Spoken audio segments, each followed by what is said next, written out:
Good morning and नमस्कार दोस्तों, स्वागत है आप सभी का आपके अपने YouTube channel GK search engine पर। तो दोस्तों आज है 25 सितंबर और 25 सितंबर से रिलेटेड राजस्थान करंट अफेयर्स के जितने भी इम्पोर्टेंट क्वेश्चन बने हैं उन सभी को हम इस वीडियो में डिस्कस करने वाले हैं। तो पूरा वीडियो बहुत ध्यान से देखना और वीडियो के एंड में मैं आपसे एक क्वेश्चन पूछूंगा जिसका आंसर आप सभी को कमेंट बॉक्स में देना है। कल के वीडियो में मैंने आपसे एक क्वेश्चन पूछा था जो था राजस्थान का पहला वेस्ट टू एनर्जी प्लांट किस जिले में बनाया जा रहा है। तो इसे जयपुर में स्थापित किया जा रहा है, यानी कि सी ऑप्शन इसका बिल्कुल सही था। जिन दोस्तों ने सी ऑप्शन कमेंट बॉक्स में सही जवाब दिया था उनको हार्दिक शुभकामनाएं। जी हाँ दोस्तों, राजस्थान का जो पहला वेस्ट टू एनर्जी प्लांट ये लंगड़ियावास जमुआ रामगढ़ जयपुर में बनाया जा रहा है। जयपुर के पास जमुआ रामगढ़ रोड पर 180 करोड़ रुपए की लागत से ये वेस्ट टू एनर्जी प्लांट बन रहा है। इस प्लांट में कचरे और सीवरेज से जो पानी से बिजली बनाई जाएगी। मार्च 2025 तक निर्माण कार्य पूरा होने की संभावना है और अगले साल से जयपुर शहर को बिजली की सप्लाई दी जाएगी। तो पहली बार इस प्लांट में कचरे के माध्यम से बिजली बनाई जाएगी। तो चलिए स्टार्ट करते हैं आज के राजस्थान करंट अफेयर्स। पहला क्वेश्चन है, बीकानेर में आचार्य तुलसी रीजनल कैंसर उपचार एवं अनुसंधान केंद्र में पेलिएटिव केयर सर्विस का शुभारंभ किसके द्वारा किया गया था। जी हाँ दोस्तों, केंद्रीय मंत्री अर्जुन राम मेघवाल के द्वारा इसका शुभारंभ किया गया था, यानी कि ए ऑप्शन यहाँ पर बिल्कुल सही है। आइए जानते हैं इंपॉर्टेंट फैक्ट्स। तो केंद्रीय कानून एवं न्याय मंत्री अर्जुन राम मेघवाल ने 24 सितंबर को राजस्थान के बीकानेर में जो सरदार पटेल मेडिकल कॉलेज से संबद्ध आचार्य तुलसी रीजनल कैंसर उपचार एवं अनुसंधान केंद्र में इस पेलिएटिव केयर सर्विस का शुभारंभ किया गया था। इस अवसर पर केंद्रीय मंत्री अर्जुन राम मेघवाल के मुताबिक जो कहा गया था कि सिप्ला फाउंडेशन के सहयोग से संचालित होने वाली इन सेवाओं का लाभ केंद्र में उपचाराधीन कैंसर मरीजों को मिल सकेगा। संस्थान के द्वारा देश के 36 संस्थानों में 46 प्रोजेक्ट्स है वो लगाए जा रहे हैं। नेक्स्ट क्वेश्चन है, हाल ही में राजस्थान से किसे राष्ट्रमंडल संसदीय संघ भारत क्षेत्र की कार्यकारी समिति का सदस्य बनाया गया है। जी हाँ दोस्तों, राजस्थान के जो विधानसभा अध्यक्ष है वासुदेव देवनानी, इनको राष्ट्रमंडल संसदीय संघ भारत क्षेत्र की कार्यकारी समिति का सदस्य बनाया गया है। सी ऑप्शन यहाँ पर बिल्कुल सही है। आइए जानते हैं इंपॉर्टेंट फैक्ट्स। तो राजस्थान विधानसभा के जो अध्यक्ष है वर्तमान में वासुदेव देवनानी, इनको राष्ट्रमंडल संसदीय संघ भारत क्षेत्र की कार्यकारी समिति का सदस्य बनाया गया है। लोकसभा के जो अध्यक्ष है ओम बिरला, वो इस समिति के अध्यक्ष होंगे। ये समिति राष्ट्रमंडल संसदीय संघ की महत्वपूर्ण समिति है। यह समिति संघ के संविधान, विभिन्न गतिविधियों के कैलेंडर निर्माण और इसकी विभिन्न राज्यों की शाखाओं से आने वाले सुझावों पर चर्चा करते हुए निर्णय करती है। नेक्स्ट क्वेश्चन है, हाल ही में रेलवे के द्वारा किस रेलवे सुरक्षा प्रणाली के तहत सवाई माधोपुर से कोटा के बीच जो पहली बार रेलवे ट्रैक को लैस किया गया है। या दोस्तों, कवच के चौथे संस्करण के तहत, जो कवच के चौथे संस्करण के तहत रेलवे के द्वारा जो रेलवे सुरक्षा प्रणाली के तहत सवाई माधोपुर से कोटा के बीच इसे कवच से लैस किया गया है, यानी कि बी ऑप्शन यहाँ पर बिल्कुल सही है। आइए जानते हैं इंपॉर्टेंट फैक्ट्स। या दोस्तों, 16 जुलाई को आरडीएसओ के द्वारा कवच के चौथे संस्करण को अंतिम रूप दिया गया था। इसकी पहली स्थापना सवाई माधोपुर से पूरी हो चुकी है। यह कवच के चौथे संस्करण के तहत जो रेलवे सुरक्षा प्रणाली के तहत सवाई माधोपुर से कोटा के बीच ये रेलवे ट्रैक को कवच के माध्यम से लैस किया गया है, जिसका ट्रायल हो चुका है। और इस कवच की सुरक्षा प्रणाली का निरीक्षण खुद रेल मंत्री अश्विनी वैष्णव के द्वारा किया गया था। यहाँ कवच के चौथे संस्करण के तहत रेलवे सुरक्षा प्रणाली एक ऑटोमेटिक ट्रेन प्रोटेक्शन सिस्टम है, जिसे स्थापित किया गया है सवाई माधोपुर से तो कोटा के रूट पर। नेक्स्ट क्वेश्चन है, हाल ही में net zero climate resilient city action plan 2070 launch किया गया था, जिसमें राजस्थान के किस जिले को शामिल किया गया। तो इसमें राजस्थान के उदयपुर को शामिल किया गया है, यानी कि बी ऑप्शन यहाँ पर बिल्कुल सही हो जाएगा। आइए जानते हैं इंपॉर्टेंट फैक्ट्स। तो दक्षिण और दक्षिण पूर्वी एशिया में पहली बार 7 भारतीय शहरों के लिए net zero climate resilient city action plan 2070 launch किया गया था, जिसमें राजस्थान के उदयपुर जिले को शामिल किया गया है। इस महत्वपूर्ण पहल में अहमदाबाद, राजकोट, वडोदरा, कोयम्बटूर, तिरुचिरापल्ली, तिरुनेलवेली और इसके अलावा उदयपुर और सिलीगुड़ी जैसे शहर शामिल है।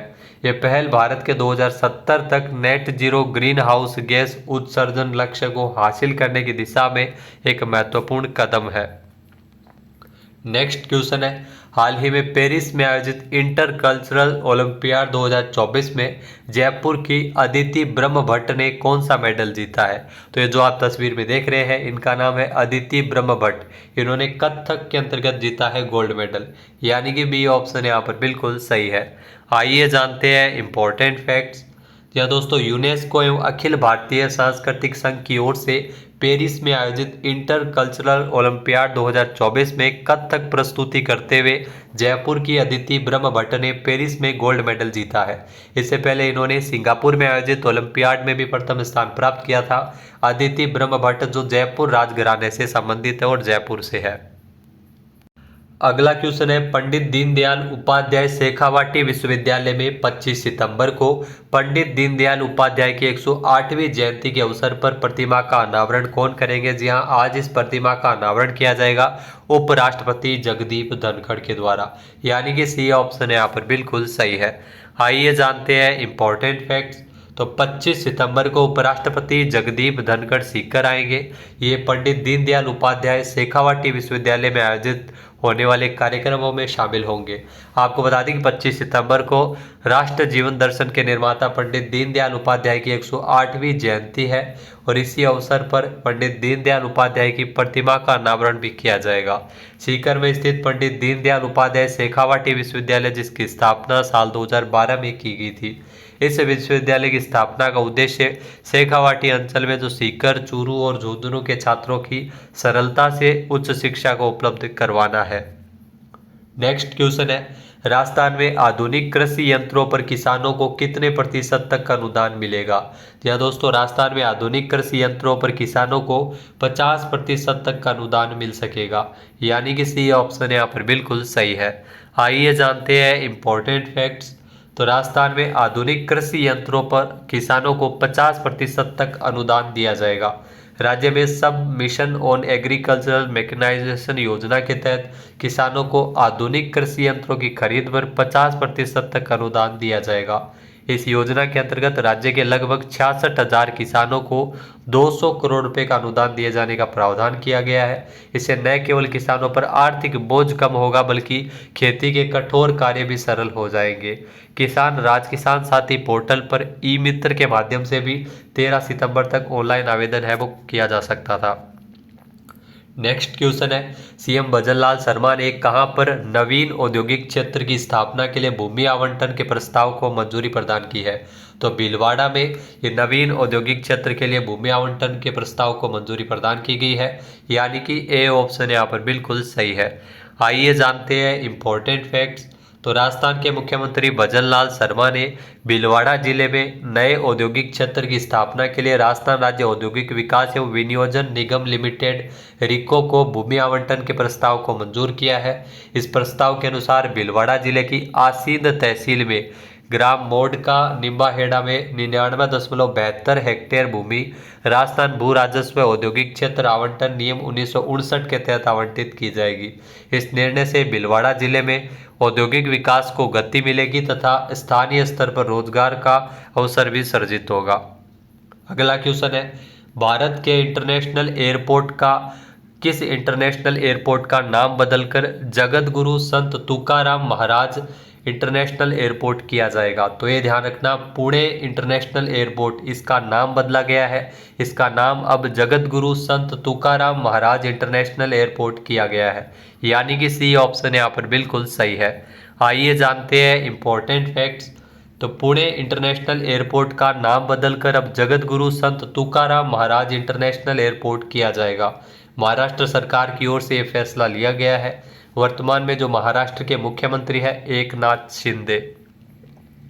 नेक्स्ट क्वेश्चन है, भारत की नई एयरलाइन कौन सी है जिसे विमानन मंत्रालय ने मंजूरी प्रदान की है?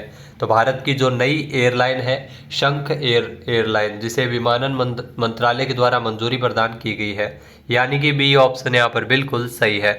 आइए जानते हैं इम्पोर्टेंट फैक्ट्स। तो भारत की नई एयरलाइन संख एयर को हाल ही में विमानन मंत्रालय ने स्वीकृति प्रदान की है। ये उत्तर प्रदेश की पहली अनुसूचित एयरलाइन है। यह एयरलाइन लखनऊ और नोएडा को अपने हब के रूप में स्थापित कर भारत के प्रमुख शहरों से जोड़ने की योजना बना रही है।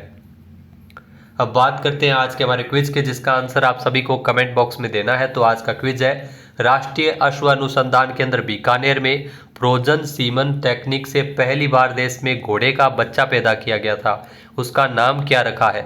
एक बार फिर से सुनिएगा, राष्ट्रीय अश्व अनुसंधान केंद्र बीकानेर में फ्रोजन सीमन टेक्निक से पहली बार देश में घोड़े का बच्चा पैदा किया गया था, उसका नाम क्या रखा गया है। सही आंसर आपको कमेंट बॉक्स में देना है। और अगर ये वीडियो आपको पसंद आए तो इसे लाइक और शेयर करना बिल्कुल ना भूलिएगा। चैनल पे नए जुड़े हैं, सब्सक्राइब नहीं किया है तो भी सब्सक्राइब बटन पे क्लिक करें। इस वीडियो की जो पीडीएफ फाइल है वो आप वीडियो के डिस्क्रिप्शन बॉक्स से डाउनलोड कर सकते हैं और इस क्वेश्चन का आंसर आप वोट करके भी कर सकते हैं। वीडियो देखने के लिए धन्यवाद। जय हिंद, जय भारत, जय राजस्थान।